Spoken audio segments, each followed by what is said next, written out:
그냥 단순하게 글자풀이 하면은 자치, 스스로 다스린다. 분권, 권력을 나눈다라는 거잖아요. 차관 중앙 권력을 나눠서 지방자치단체들이 스스로 자기를 다스리도록 만드는 게 자치분권이겠죠. 근데 자치분권 돌려서 생각하면 이런 거죠. 사실 이제까지는 중앙 집권 시스템이라는 것은 중앙정부에서 자기들이 계획을 세웁니다. 계획을 세워서요.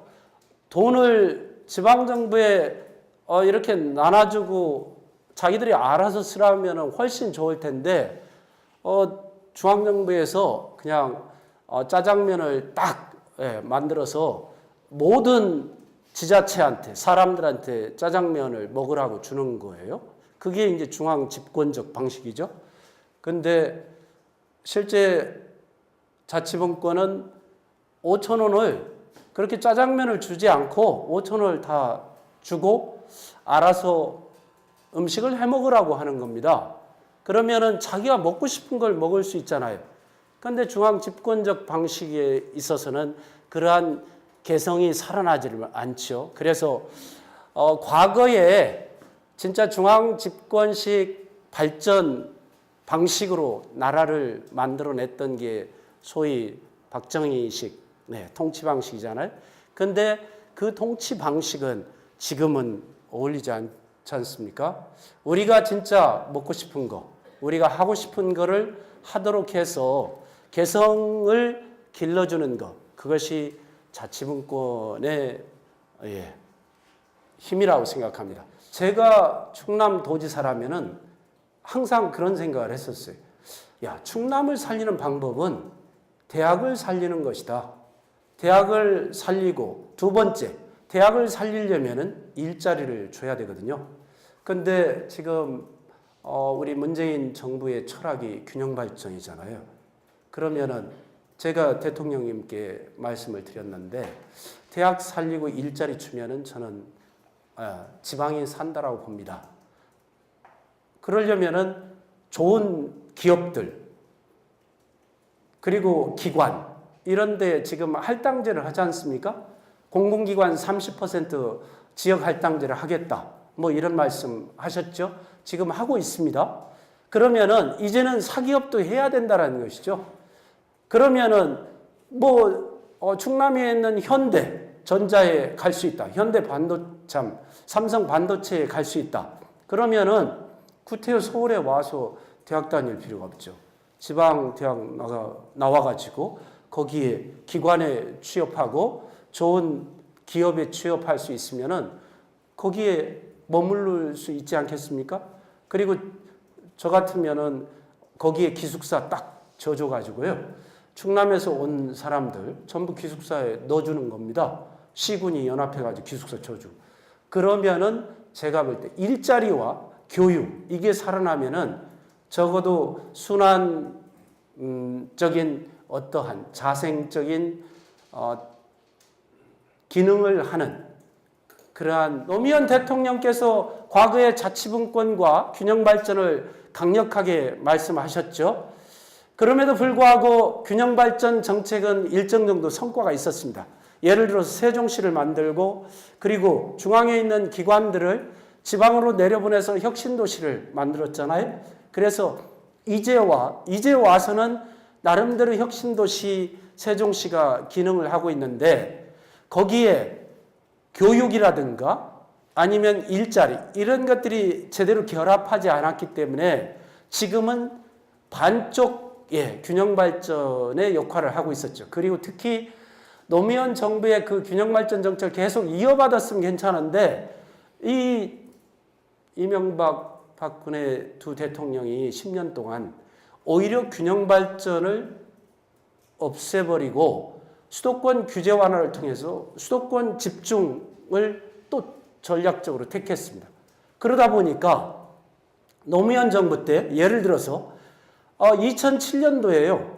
수도권에 있는 기업들이 충남에 내려간 기업이 한 해에 한 380개 정도 됐었거든요. 그런데 이게 최근 10년 정도 지난 오늘날은 1년에 그 10분의 1도 안 된 30개 정도뿐이 안 되더라고요. 그러니까 소위 대통령의 국정 철학에 따라서 이와 같이 나라의 운명이 달라지는 겁니다. 지방의 운명이 달라져요. 야, 이렇게 얘기해요. 시골에서도 요즘 이거 지방의원 꼭 있어야 돼? 이렇게 얘기하는 분들이 있어요. 지방의원들 돈이 아깝다고. 여러분 중에 고개를 끄덕이시는 거 보니까 그래요? 근데 제가요 군수해 보니까 진짜 저는 지방의원들이 필요하더라고요. 지방의원이 없잖아요. 군수가 제멋대로 할 수 있습니다. 그리고 또 공무원들이요 또 제멋대로 할 수가 있어요. 근데 저는 노무현 대통령은 좀 비슷한 것 같아요. 저는 지역에서 언론들이 막 공무원들 막 씹잖아요. 그래도 가만히 놔뒀어요. 왜? 그러한 언론이 견제를 해줘야 공무원들이 일을 똑바로 할 수 있다. 소신껏 해라. 그렇다고 해서 내가 또 언론에 민감하면은 공무원들이 이제 신문 기자들 기사 그렇게 쓰지 않도록 달래러 다니라고 힘드니까 그거에 대해서 모른 척 하는 거예요. 소신껏 해라.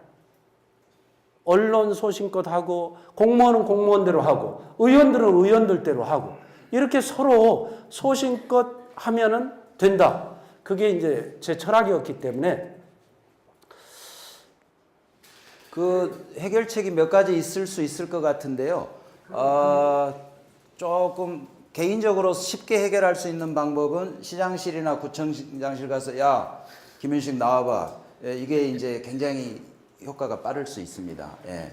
시장이 봉변을 당하고 나면 이제 성질을 낼 거 아니에요. 부서에 슈기들아 왜 민원 여기까지 와서 소리치게 했어 이제.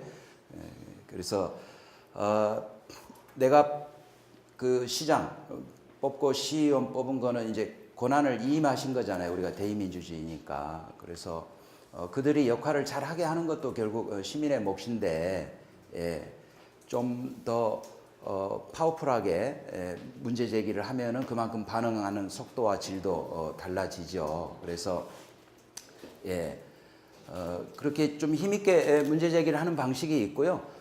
또 한 가지는 조금 시간이 걸리고 어렵지만 내가 문제 해결의 당사자로 나서는 거죠. 어느 온도심들은 어디 지역이나 마찬가지입니다.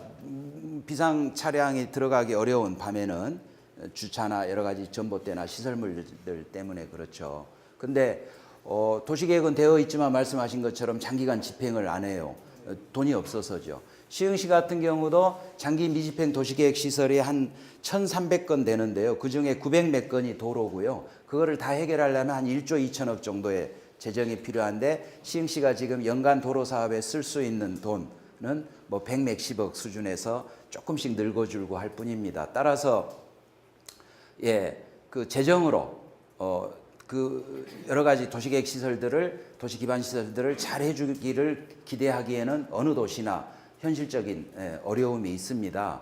그래서 우리 시흥 같은 경우 신현동이라는 동에서 실제 있는 사례고 점점 그 사례들이 이렇게 자체로 이렇게 확산되고 있는데요. 주민들끼리 모여가지고요 규칙을 정합니다. 자, 제발 양쪽에 대지 말자, 한쪽만 대자. 그럼 막 엄청나게 논쟁을 하죠. 야, 그럼 어디 가서 대라고 늦게 오는 사람은 뭐 이렇게 해가지고 이제 해결책을 제시를 해요. 그 중에 한 가지는 저 단지 밖으로 도로 계획이 되어 있던데 그거 우선적으로 시가 좀 개통을 해줘라. 그래서 비상시에 적어도 양방향 주차 때문에 못 들어오는 일은 그거는 시가 좀 해결해 줘야 될 거 아니냐. 그래서 사업의 우선순위를 조정해서 외곽도로를 개설을 해줍니다. 그러니까 밤에 그쪽에는 이제 거의 실질적으로 주차장이 되는 거죠. 그리고 한쪽은 비우겠다.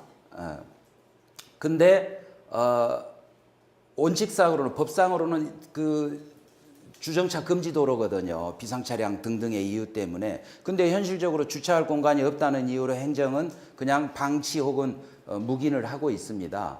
예. 또 단속하면은 영민원 때문에 못해요. 근데 주민들이 그 도로 개설 요구에 대해서 시는 화답을 했고요. 대신 주민들이 철저히 우리가 이 양방향 양쪽에 주차하는 거는 우리 스스로 제어를 하겠다. 그래서 막 열심히 홍보하고 현수 막 걸고 이렇게 하시더라고요. 재정 권한을 주면은 저것들은 축제, 뭐 선심성, 예산 낭비, 그래서 살림을 개판으로 할 거다. 예, 대표적으로 그런 논리, 그런 불안감. 그래서요, 최근에 이 정부에서 조사한 것도요, 단체장에 대한 신뢰도가 30% 초반대고요, 지방의회에 대한 신뢰도가 한 20%밖에 안 되는, 즉 국민의 7, 80%는 여전히 쟤들한테 권한을 더 준다고 지금도 저것들이 권한과 재정을 개판으로 쓰고 있는데 하는 이런 언론도 보면은 지방의 실패 사례. 그러니까 지금까지 지방자치 20년 넘게 하면서 지방 정부가 시행착오하고 투자 실패하고 한 거 많이 있죠. 예. 그거 다 모아도요. 4대 강으로 중앙 정부가 한번 헛발짓 한 것에 반의 반도 안 돼요. 예.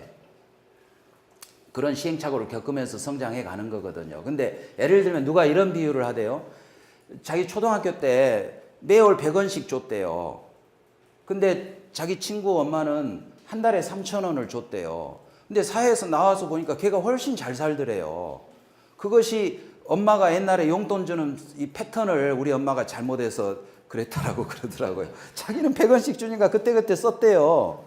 근데 3,000원 받은 친구는 처음에는 뭐 친구들 막 사주고 홀랑 까먹고 29일 손가락 빨아보기도 하고, 그러니까 이 3,000원을 받아가지고 한 달 동안 이 쓰는 훈련이 된 애기가 사회에 나와서 보니까 훨씬 잘 살더라는 거예요.